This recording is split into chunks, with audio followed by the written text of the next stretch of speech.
السلام علیکم ملګرو، سلامونه احترامات.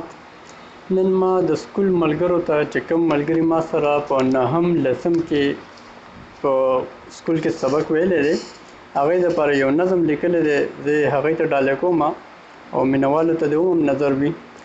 په هغې کې یو څو نومونه دي، یاد نومونه: ناصر رحمان، ثاقب نواز، فاروق ساجد، لقمان وغیره.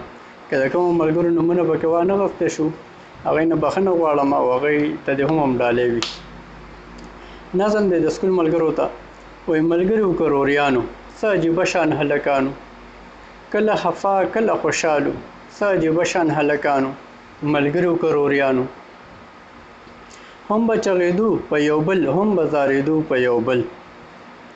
دا وخت په منډه تیر شو، استادانو که رهبرانو، څه عجیبه شان هلکانو، ملګرو کروریانو. دویم بند دی وایي چې موږ څومره شودګانو، نه په ځانو نه په جهانو، په غرمو کې به روانو، ملګرو کروریانو، څه عجیبه شان هلکانو. او 20 کاله پس یو چا قدم واخیست، په مینه کې دا توازن کړی چاو، علي رضا او عدنان شاه او نوید خان او عرفان خان او عجیبه شان هلکانو. او وایي څه پکې څه شو، څه پکې څه شو، څه افسران شو، څه واکداران شو، په نامو پسې ورک شو، کردارونه مو جدا شو، څه عجیبه شان هلکانو. او ملګري و د سکول په غرمو کې لویېدو، کله په بره کله په ښکته غورځېدو. زما دعا ده ټولو ملګرو پښتنو ته، ښاد اوسئ آباد اوسئ د یو بل په پوښتنه. او بل بند دی وایي طاهر هم په طهارت باندې هم ماموره، طاهر هم په طهارت باندې هم ماموره. الله دې نه کړي چې شم بې د ملګرو، دغه یاران به مې وي تر ازله. د نن نه 20 کاله وړاندې چې ماشومانو، ملګرو کروریانو. وایي طاهر هم په طهارت باندې هم ماموره، الله دې نه کړي چې شم بې د ملګرو، دغه یاران به مې وي تر ازله. د نن نه 20 کاله وړاندې چې ماشومانو، ملګرو کروریانو، څه عجیبه شان هلکانو. ننګ به مو کولو پت به مو پاللو، د یو بل نه هم قربانو، څه عجیبه شان هلکانو، ملګرو کروریانو. ډېره مننه.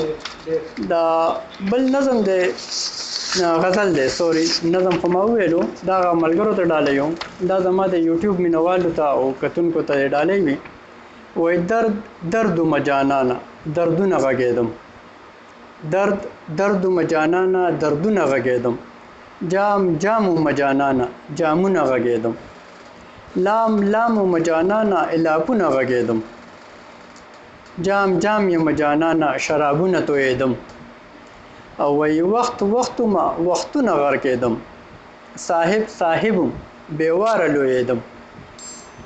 او بل شعر دی وایي انسان انسان ومه فاني فاني غږېدم، نشه نشه وم په نشه کې غورځېدم.